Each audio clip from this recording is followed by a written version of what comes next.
good afternoon, everyone. Good to see you. Hi. Well, I'm Minnie Elliott. I'm with the Community Foundation for Monterey County, and we are so thrilled that over 500 of you have decided to join us for our 15th annual Women's Fund event. Good job. I'd now like to introduce one of our greatest treasures and advocates for the Women's Fund, Tonya Antle. Thank you, Minnie. How sweet of you. Welcome, everyone. It's so great to see all your beautiful faces. As a former Community Foundation board member and chair of the Women's Fund Leadership Council, thank you all for joining us for this 15th annual Women's Fund gathering. I do want to give a special shout out to our friend Erin Clark. Mwah! Thank you, Erin. Your video yesterday that we all got to enjoy really set the tone. So thank you. We just honor you, and we'll see you next year. It's truly amazing to see all of you, and I am delighted to host this virtual event. This is an unprecedented time in our world that we're all experiencing together, and I know for me personally, it has been a time to reflect on what is really most important, and I think it comes down to family, friends, our health, trying to find some joy, and really important, our community, which is why I'm excited to be here today with you all. And I hope today's event will be fun and engaging and truly inspiring. But first, here's a Zoom tip. Never thought I'd be saying that. In the presentation, you will see that the camera is going to be on the person speaking. And to see more people, just click that top upper right-hand corner that looks like a checkerboard. So we're going to have a poll, and we're going to get started. Here's our first polling question of the day. We would like to know how many of you are attending the Women's Fund gathering for the very first time. So let's click on that and see how our poll results turn out. Oh my goodness, lots of first timers coming out. That's so cool. Wow, look at that. We have 44% of you, which really tells us that maybe hopefully that's a lot of younger or new people that we're reaching the first time. So thank you. And I think what that points to is our tent keeps getting bigger, and we welcome you to be a part of this Women's Fund special event. So thank you. I think it's really important for you all to know that the Women's Fund is part of over 500 funds at the Community Foundation for Monterey County. And as part of hundreds of funds for women around the world and around our country, you being here today will help make a difference for local girls and women. I know you saw a little bit of our sponsor page, but I think it's really important that we acknowledge all of our sponsors verbally, so I'm going to go through the list. First of all, our silver sponsors, First Capital Bank, Alvarez Technology Group, International Paper, Monterey Trust Management, Pebble Beach Company, and TMD Creative. Our gold sponsors, Sheila Allaire, Bank of America, Bianchi, Casavan and Pope LLP, California State University, Monterey Bay, Gathering for Women, Jerry Gaddis, Grosja Construction, Stephanie Harkness and Judy Perfetta, Empower, Jane McCoy, Marilyn Sullivan and Refuerzo Group, MBS Business Systems and MBIT, Monterey County Weekly, Carly Mowell, Natividad Medical Foundation, Betsy Pearson, the Jack and Peggy Baskin Foundation, Ray Zagal State Farm Agency. Now I'm going to stop for a second on that one. A few of you may remember that Crystal Zagal spoke with us, to all of us, a few years ago at a luncheon, as she was one of the recipients of our Women's Fund Scholarship. And now, coming full circle, she's one of our sponsors. That really should make all of us very proud. So congratulations, Crystal, and thank you. Platinum sponsors, Augustina Designer Boutique, Lucia Bijato, Kevin Cartwright, KSBW, Creekside Farms, Monterey Peninsula Foundation, Monterey Private Wealth, Rio Farms, Scheid Family Wines. Our diamond sponsor, thank you, Salinas Valley Memorial Healthcare System. And finally, our speaker sponsor, Union Bank. We are so grateful for all of your support. Every one of you has stuck with us as we've moved to this virtual event. So please, let's share your applause and support for these local businesses. Thank you all to all of our sponsors. I am so delighted with today's virtual turnout. We had over 500 strong sign up for this event. And I think it really reconfirms my belief that nothing great happens alone. We are all stronger together. I look forward to seeing you all out in the community in the months to come. And even though I may not be able to give you a hug, I want to say hello and I want to say thank you for your support of the women and girls of our community at the greatest risk. So let's share our enthusiasm and energy at our gathering today by posting and sharing photos on social media. Use the hashtag Women's Fund MC and be sure to like and follow the Community Foundation to see the impact of your giving. Now, I want to turn it over to Christine. Thank you. Great, thank you so much, Tonya, and welcome everybody. Just unmuting myself here. Thank you. My name is Christine Dawson, Vice President of Philanthropic Services at the Community Foundation. Thank you all for joining us here today, just 2 days after Mother's Day. I'd like to give a shout out to all the moms out there in the audience, and also my two daughters, Addie and Chloe Dawson. Addie is here with me today, and my mom, Alice Morrow, is out there watching virtually. Thank you so much for joining us. I would also like to recognize the Women's Fund Leadership Council and the Board of Directors at the Community Foundation for Monterey County. This outstanding group is moving us forward to fulfill our vision that every woman and girl has what she needs to be healthy, confident, and able to fulfill her dreams. So here we are. We've been sheltering in place for almost 8 weeks now, and we're facing some very real challenges and also some really great opportunities. I know in my house, every day can feel like a roller coaster with work, homeschooling, and all that baking my daughter Addie has been doing. There have been some really good moments, and there's also been some really tough times too. So here's a quick polling question for you all. What hobbies have you been taking up since sheltering in place? Let's see. Oh, looks like baking is climbing up to the top, and let's see, I know virtual dance party was one of our fun things to do, as long on virtual game nights, and let's see what's winning here. Yard work.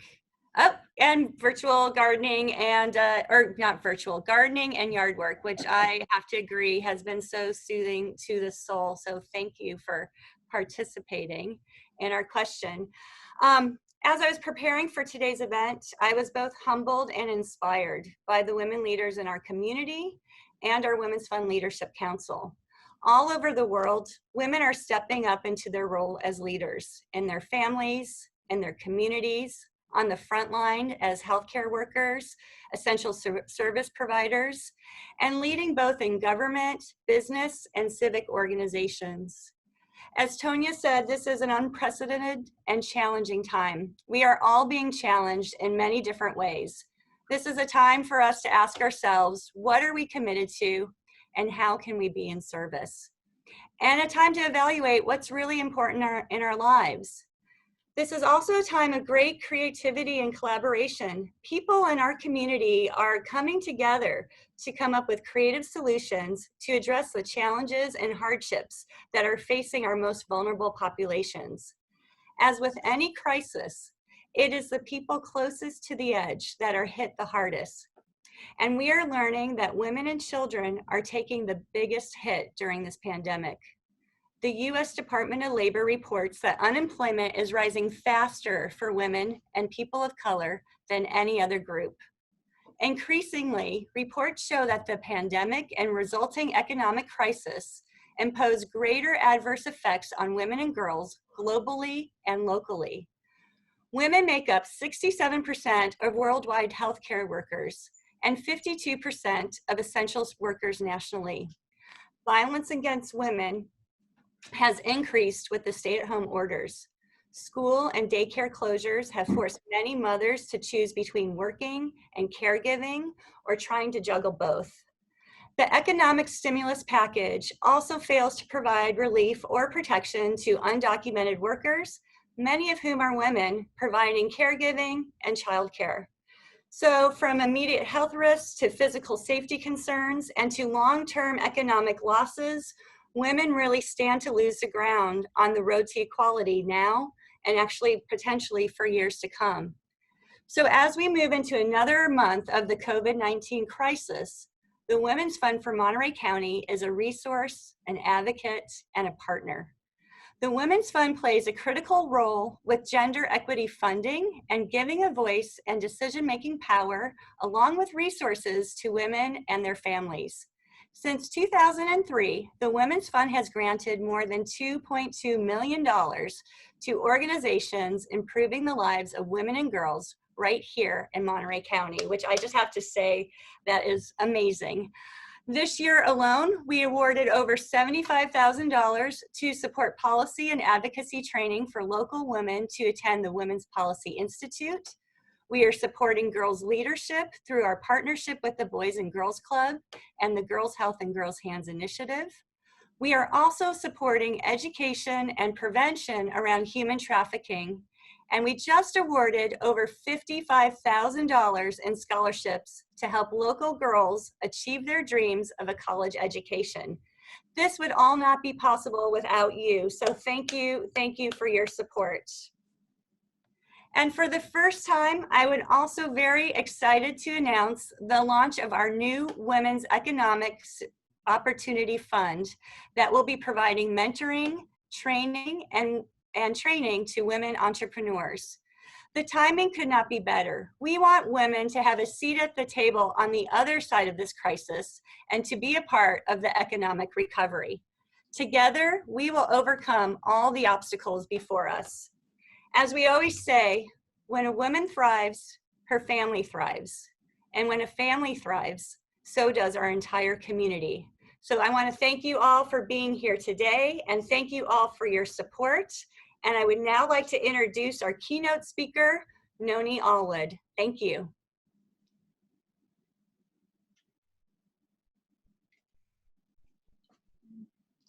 Unmute myself and. You are on, yes. Okay, great, thank you. Let me just close this, yes. And let me look for my slides. Here we are. Thank you. Good morning, everyone, and thank you, Christine, for this wonderful invitation. I feel humble and honored to be here. Plus, it gave me the opportunity, like many of us have been talking, to put some makeup on after 9 weeks of drought in the beauty space. You know, when I thought about introducing myself, I thought that there's a very few things that you need to know about me. I'm a Latina from El Salvador. I'm an immigrant. I'm a grandmother. I'm an engineer. And after many years in the tech sector working in sales operations, I decided to make a turn in my career to try to change the culture. The culture of a corporation that was incredibly successful, but yet didn't make everybody feel welcome. And so I chose to assume the role of diversity officer. And once I left Cisco, where I was working, I dedicated my life to research and the development of practices to really build a transformation of culture in organizations.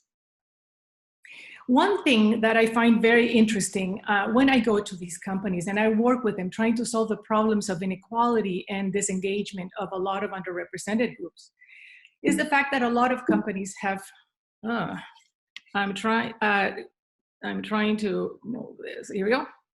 One thing that is very clear is that many companies have chosen to bring leadership programs for women that teach women how to lead. But in many cases, not all of them, but in many cases, what they're trying to do is teach women how to lead like men. Because many companies perceive that the reason why women are not seen as leaders and the reason why they don't ascend to the higher levels of the organization is because they just don't know how to lead the same way the men do. Which begs the question for all of us, really, what would be the point of bringing all these women into leadership roles if we're going to ask them to act like men? What is the point? Have we lost the purpose of diversity? COVID-19 has been an incredibly interesting and challenging time, but it also has given us the opportunity to see women lead around the world. And also I wanted to use that as the opportunity because women are embracing this opportunity and playing out their leadership in ways that we had not seen before. If you remember COVID-19 and you think about January, the time when we were just watching those images from China, watching those images and in shock wondering what was going to happen. I went into a little bit of a denial. In fact, I went to Cuba up to the week before the shelter in place was announced in San Francisco. But we didn't know what was going to happen.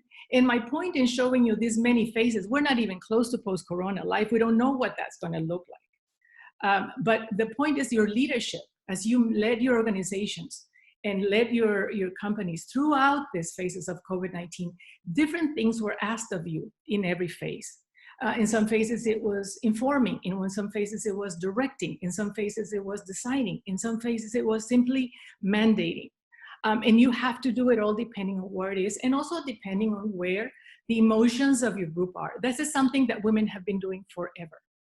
And women have been showcasing how this incredible new form of leadership, because it's a new, more evolved form of leadership that women are displaying, they're showing it around the world. Today we have 18 women leading countries around the world. 8 of them have stood out in this crisis as doing an outstanding job. Men have done a great job as well, but not in the same proportion, because if you think about 8 out of 18 is almost 50% of these women have had incredible success. And they've done it bringing new attributes to the way that they lead. So these are the leaders of New Zealand, Iceland, Finland, Denmark, Germany, St. Martin's, an island in the Caribbean, Taiwan. And men have done an outstanding job in Australia and Vietnam, for example. But so what did these women do? So how does their leadership show up? But so before, so to get this conversation started, I'm going to ask Minnie to please present a poll, a question that I have for you. Minnie, can you roll the poll, please?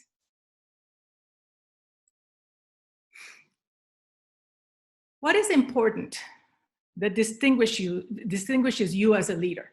What are the things that you think is important? Choose one, only one.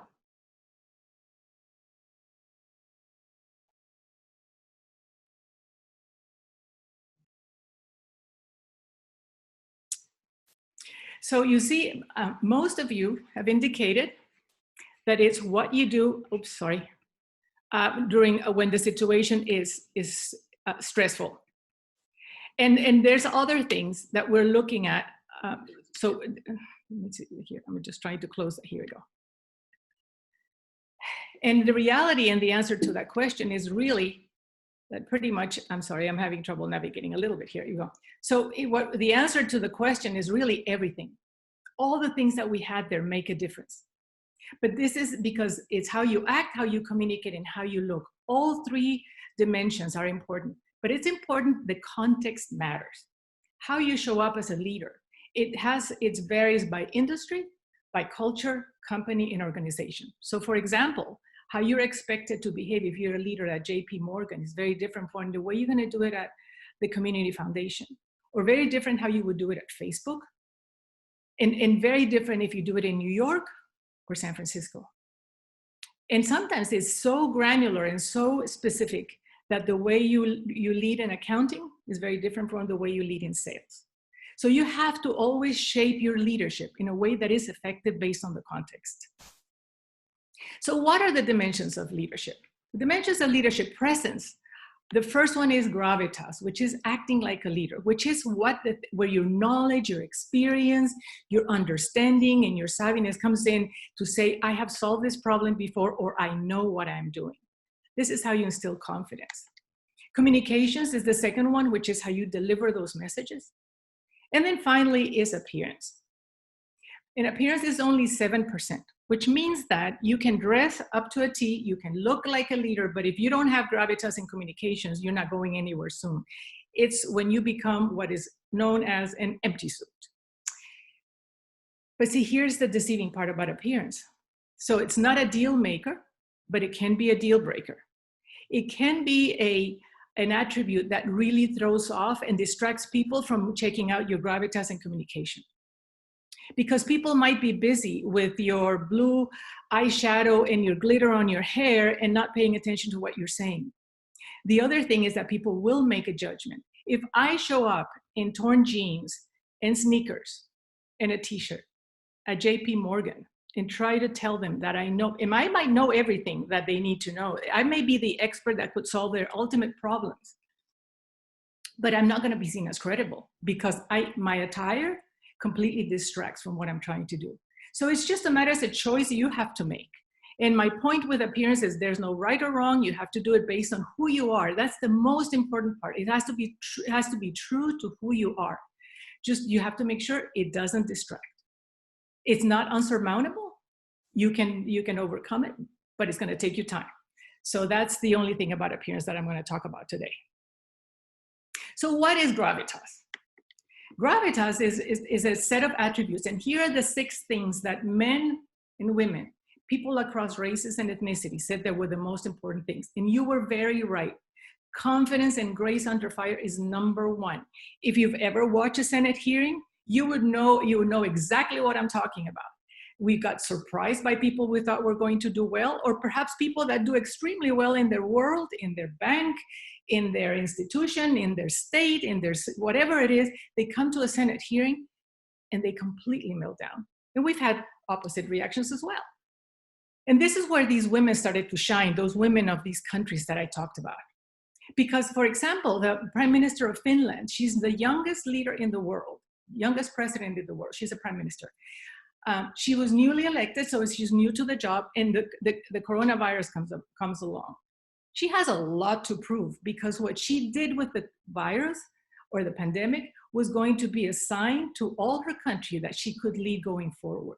She knew that the stakes were really high, and she acted quickly with the lockdown, with the measures, and with communications that were so effective that people completely were able to put their concerns to rest about her leadership in general. The second one is decisiveness and showing teeth. Interesting to know that this is a very complicated space for women because there's double standards. And if you're a woman of color, this is incredibly complicated because when you show decisiveness, you can be perceived, you're judged as hostile, aggressive, angry, all the many different things. For Latinas, it's typically emotional. We're too emotional. So the point is that when it comes to showcasing, although everybody agrees the priority, how they show up is very complicated for women. But decisiveness and showing teeth is where Angela Merkel excelled. She came to the situation, she showed, immediately started opening centers and testing and the many services that she had to do. She was decisive and quick. Today, Germany is beginning to lift all the restrictions. And the same thing happened for the Prime Minister of Taiwan.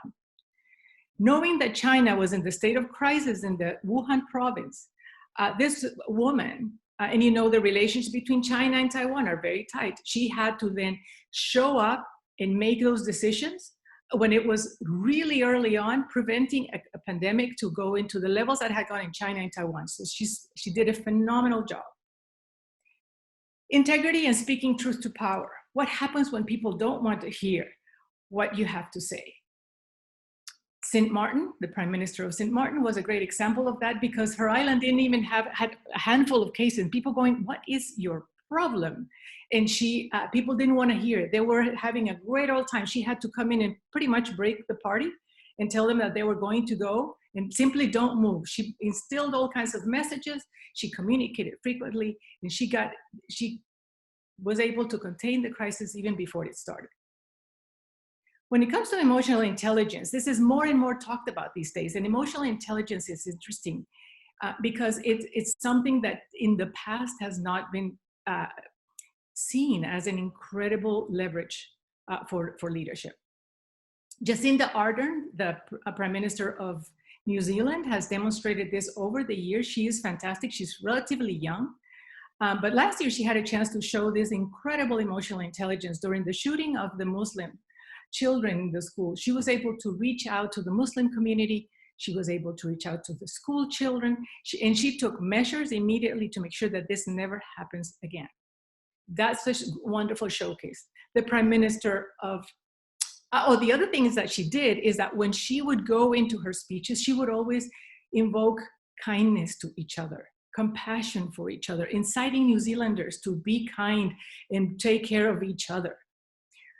The Prime Minister of Denmark decided that because people were so upset over this shelter in place, what she decided to do is every night during her press briefings, she would do them from her kitchen, washing her dishes or doing something to say, I'm with you. I'm one like you, and I'm also irritated about doing this, but here we are. When it comes to reputation and pedigree, this is a very interesting one. Reputation walks in the room before you do. You need to know what your reputation is, because you stand to make an impact and also be able to meet the expectations of people. Your subconscious is working with reputation. If Christine is going to meet me and she's been told that I'm very funny, she's going to be waiting for that first joke to crack any minute now. And I might disappoint her if I don't. I might meet her expectations, or I might completely throw her off if I am the least funny person she can ever meet. Pedigree is an interesting one because society grants credibility and unearned privilege sometimes by people's affiliation. If I tell you I graduated from Universidad Centroamericana, José Simeón Cañas, that means probably not much to you. If I tell you that I graduated from engineering in MIT, that's your expectations, and how you see me will shift. So meaning those are things that happen before you do, and my effectiveness as a leader might be impacted by that based on the bias and impressions that people have regarding these affiliations. And then finally, vision and charisma. When it comes to communications, the number one thing that matters is how you use language to express your thoughts. A very tricky and difficult space for people that are not born in this country. Because when it comes to accents, not all accents are created equal. There's accents that are considered very intelligent, like German, to a certain extent British. There's some that are considered charming, Australia, Scottish, Irish. But unfortunately, there's accents that are being seen that to reflect less competence, less capabilities, less knowledge, which is the Spanish accents, and quite often the Mandarin accents. So we have, and many others. But my point being is that when I speak, because I have a Spanish accent, I have to make sure, I have always been really mindful with my spelling and my grammar. There's nothing I can do about my accent because I can't. I tried. So I've made peace with it. But the fact is that my accent should be something we celebrate because it means I speak two languages, not only one. The ability to command a room is really essential because quite often we will find in our leadership people that don't want to work with us, people that have different opinions, and they will be disruptive. Are you able to take charge of that space? Forcefulness and assertiveness. Again, here the balance of knowing when to use your power to make a statement and get a conclusion and make your point. The ability to read a client, a boss in a room is really important. And the reason is because emotions are brewing and your message may not go through unless you're able to acknowledge those feelings around you. Angela Merkel did a beautiful job with this because every single day when she would come in and do her press briefings, she would be taking time to mourn the people that had died that day. There was a little space for sorrow and sadness. So she was incredibly gifted in doing this. And also New Zealand, the Prime Minister of New Zealand was also incredibly good because she made herself relatable. Sometimes she would just come out in her old sweatshirt because she had just finished reading to her child. And she was able to showcase, knowing that there were many parents out there that had to do this every single day, juggling work and children and family at home in this quarantine space. She was able to showcase that she was exactly the same. So she was able to talk about it because she came from a place of, I know what you feel, and show that she was doing that. Sense of humor is always a challenging one, especially for people that were not born in the country. Usually humor is the last element of a culture that we're able to embrace. But if you're not funny, don't try to be funny. But I would say that humor is a very interesting tool to use, sometimes in terms of conflict, sometimes when you make a mistake, sometimes humor can be really handy, but you have to be comfortable with it. So if it's not authentic to you, don't worry about it. But just know that how you use your humor is also part of how people will see you as a leader. And then finally, body language and posture. If you notice, I don't know if you realize I'm standing up. And the reason is because I realize and recognize that when I'm sitting down, I tend to slouch. I tend to not have the energy, and my voice changes as well. So I decided to do the standing because it means that I can determine increase the energy that I have. So just think about this for a second. How I move my body and how I use my body is sending a message, because if I am listening to you and I am looking out there, I'm telling you I don't care, or I'm telling you that I'm bored, or I'm telling you that I am completely close to what you're trying to say. So just be mindful where you sit at the table. So if I am going to meet you, think about how it works. First of all, you heard about me, my reputation. Then I saw you, and in the hallway, I started walking towards you. We were gonna meet for a coffee, and I start walking. My walk is sending a message, how I walk. And then I approach you, and I shake your hand. Well, not in the post-coronavirus life, probably, we're gonna probably elbow bump, but in the old days, a handshake. The strength of my grip will send a message to you. And then, did I look at you in the eyes? Were my eyes steady? Did I smile?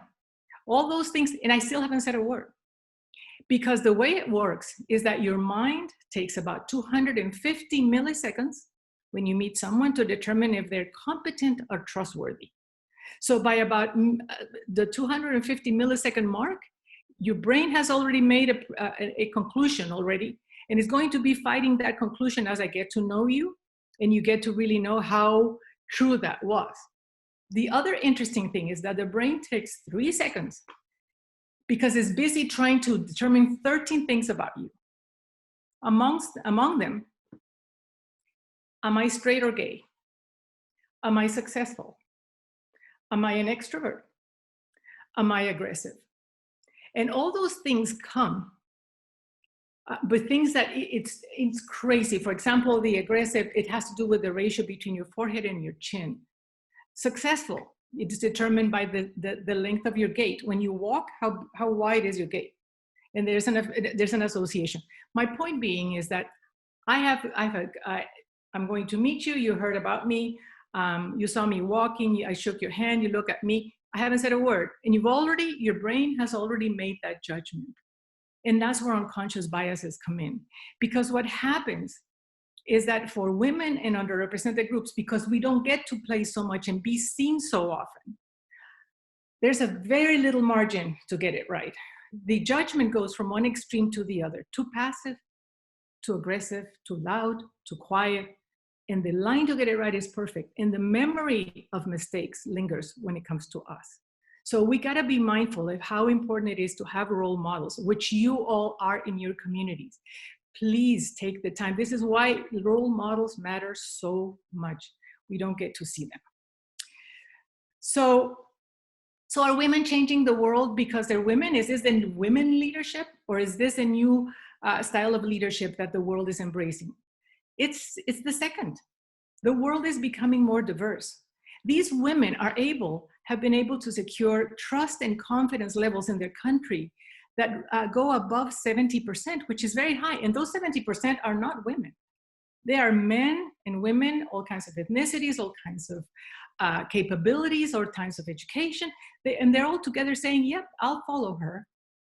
I'll follow that leadership, not her necessarily, it just happens to be women projecting it, but this is the way of leadership for the future. It's a new model of leadership in the 21st century, because the workforce is more diverse, because we have different dynamics, and because the expectations of people as we come together and the realization that it's not all about work is shifting the way of how we see leadership. So this new way of leading is really has some very interesting characteristics. First one is courage. The new way of leadership means that you are going to make the right decisions even when you are at personal risk. And when I'm meaning personal risk, I'm not meaning physical. I'm meaning your ego might be bruised, your pride, you might have to retract things that you said, you might have to do things that you swore you would never do, or you might have to admit you made a mistake. Number two is self-awareness.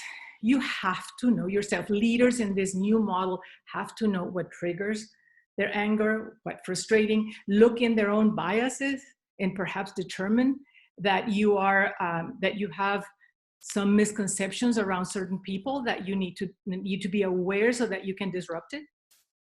So you need to know also what brings you joy so that you can bring that, because when you're joyful, your leadership is far more effective. Compassion and empathy.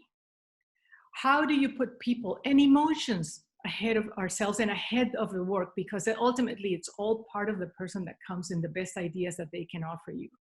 How do you acknowledge emotions in a way that is effective and that people feel seen and recognized? No longer are the days where where work would stay inside the building and your life would stay outside the building. The lines have merged. And look at it now working from home. This new model of work from home, which many companies are going to keep, frankly. There's companies that are saying they won't go back to the office until January, the tech companies. Blends the lines, and we've learned to see people as humans. If you remember the gentleman in Germany, in the United Kingdom many years ago, his child snuck when he was doing a press conference, and it was a big deal because his wife is running around the child and and now it's common occurrence with Zoom and the life that we're leading in the past 9 weeks. Leading through inspiration and alignment, meaning when your EQ meets your IQ. How do you align to purpose? How do you make sure that whatever you're doing brings you fulfillment and joy? And that's what you want from your employees, because when the employees are connected to the work, they're going to give you their best work. And they're going to give you their best ideas. And they're going to give you loyalty and engagement. Humility. It's an interesting concept. How about listening? How about learning from somebody else that knows more than you do? How about admitting what you don't know? That's something that women have been doing for a long time. In fact, women have been accused of doing these things and just kind of throwing everybody off because they're willing to say, I'm sorry. And not to be seen as a sign of weakness. And then finally, selflessness. How do you put the interests of the collective ahead of your own? How do you give credit to those? Learning how to give credit to those ideas and those people that perhaps were invisible, that were behind your success. Women have been doing this for a long time. If you notice, you have been doing this for a long time. Now it's time for the world to see it and for us to do it in a way that we're teaching others how to do it. Because in embracing this new model, accelerating adoption can be a little dicey. Here's a few things that you can do. You can be a role model. You can absolutely display these behaviors and talk about it. How did you come about it? Why did you do it? What is your self-awareness? Talk about your courage, a time when you had courage. Talk about the time you regret not having courage. Talk about it to your organization. Be a teacher. Be a role model. If you have mentees, make sure that you share with them how you do it. Number two is being allowed to escape obsolete archetypes. If you think about it, if this is hard for women, this is probably not as hard for women as it is for men.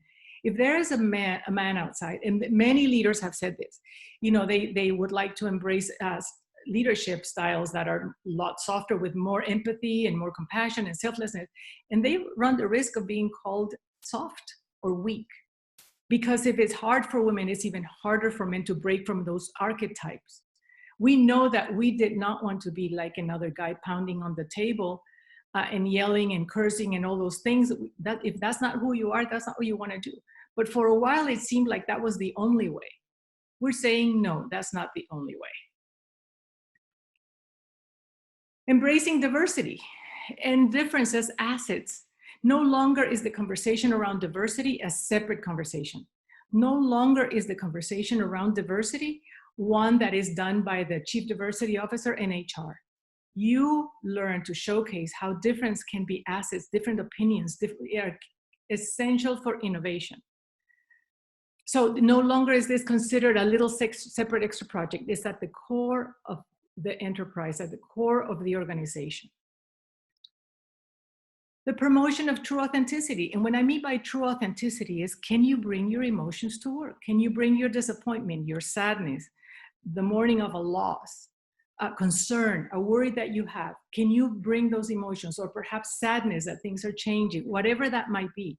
Especially now as we begin to go back into the workplace, we're going to be dealing with a lot of emotions and a lot of different points of view. So this is a very interesting and very challenging sometimes, because it might feel that people could go in different directions, but the promotion of true authenticity is definitely one of the things that that you have to give room to be, for people to be the way they want to be. Disrupting double standards and stereotypes is very important, because this is a world, these behaviors of presence are all subject to horrible biases. Just like we talked about, if a woman shows up with decisiveness, she's going to be considered angry. The B word might surface. And while a guy is being celebrated to do that, for women is not. Call it out.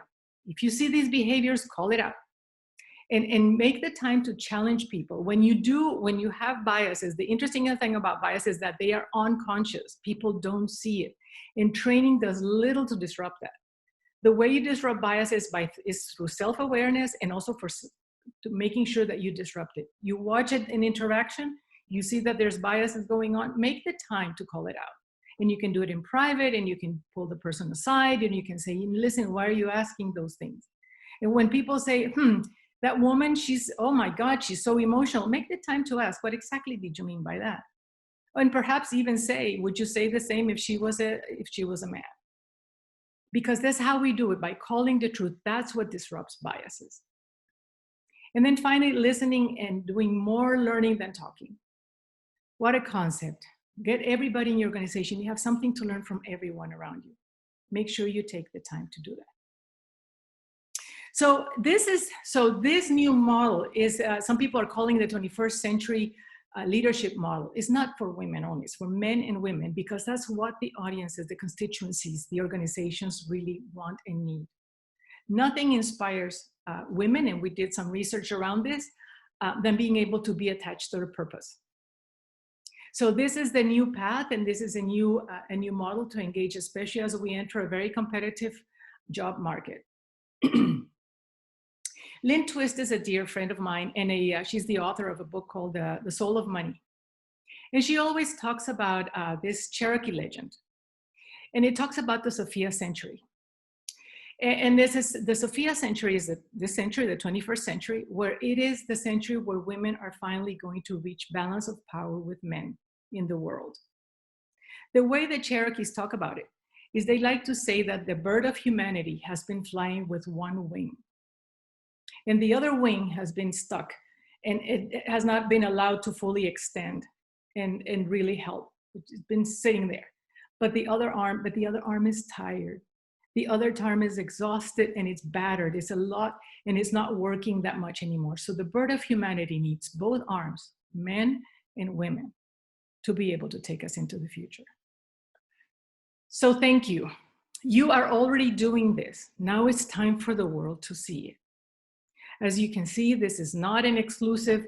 There's nothing saying that only certain people can do it. And the way you've been doing, perhaps you thought it was the natural way of doing it, but you, as you pay attention, you realize how exceptional it is. So I wanted to thank you for this incredible opportunity, and to say, I look forward to meeting you in person next time. And just like Tonya said, perhaps not hug you, but for sure being able to be in front of you. So with that, let me turn it over to Maija West. Thank you. Hello, everybody. I'm Maija, and I'm a board member of the Community Foundation for Monterey County and also the chair of the Women's Leadership Council and our Women's Fund. Noni, first of all, thank you for your inspiring presentation. We had a chance to get to hear you last week and to get to hear it again and to really let it sink in. I just feel like that those tools that you've discussed are really helpful to us in these difficult times, but we are in this together. This has been very disorienting for all of us, and nobody has been left unaffected by this massive change we've gone through. We've had to personally dig deep to access that courage and act courageously to also help others to be more courageous. Noni's example of courageous leadership has really struck a chord in me personally, because I feel like we're being asked to reimagine what it is that we're being asked to lead through. And this is both for our own lives as well as our professional lives. What does it take for us to fly with those two wings? You know, we've never done this before. It is this unprecedented time of women's leadership, and what would it take for us to be more balanced with the spirit of humanity? And I will be taking Noni's story with me today. I feel like as we apply this concept of looking deep within ourselves and how does that get demonstrated in reimagining leadership as we go forward into this new world, it really does apply to our role as philanthropic leaders, also in service specifically of the women and girls in our community. Who are those girls and women who have been most affected in our county? Please consider the single working mother who is working both as an essential worker and caring for her children and their education. To do those things together require more than Band-Aid fixes. They are about reimagining our world, our county, our homes, where this single woman has the full support she needs to raise the next generation of citizens and leaders. For me, courageous leadership has always been about courageous actions. We can make a difference by investing in these programs and policies that support women and girls so that we can actually change the very fabric that creates the impossible situations for our county's most impacted community members. Giving is caring. Giving is supporting. And yes, of course, our funds will go to the immediate needs of this moment that we are in, but they will also fund these programs long-term to create a lasting effect so that not a single woman or girl in our community faces these situations alone in the future. We really hope that you will continue to support the Women's Fund for Monterey County, because it doesn't just support the well-being of women and girls in our community, it bleeds throughout the community in the form of building upon the leadership for the future. We do this through our education programs, scholarships, and most excitingly for me and timely today is our new Women's Economic Opportunity Fund, supporting women entrepreneurial leaders. So these are the types of programs that we are here to fund for the future. And now, obviously, more than ever, we do need your support. And when we think of giving as caring, think about the ways that you can give in this moment to be able to support those spreading wings of our girls and women in the community. And in order to do so today, unlike our tables of the past, today it will be to click on a link in an email that you will get. So look for the email if you'd like to donate. And we will be sending out that link shortly following today's event. And finally, I just want to say thank you for coming. In these times, thank you for being curious about a webinar, Women's Luncheon and Gathering. And we really appreciate your support. And we will see you next year, hopefully in person. Thank you all.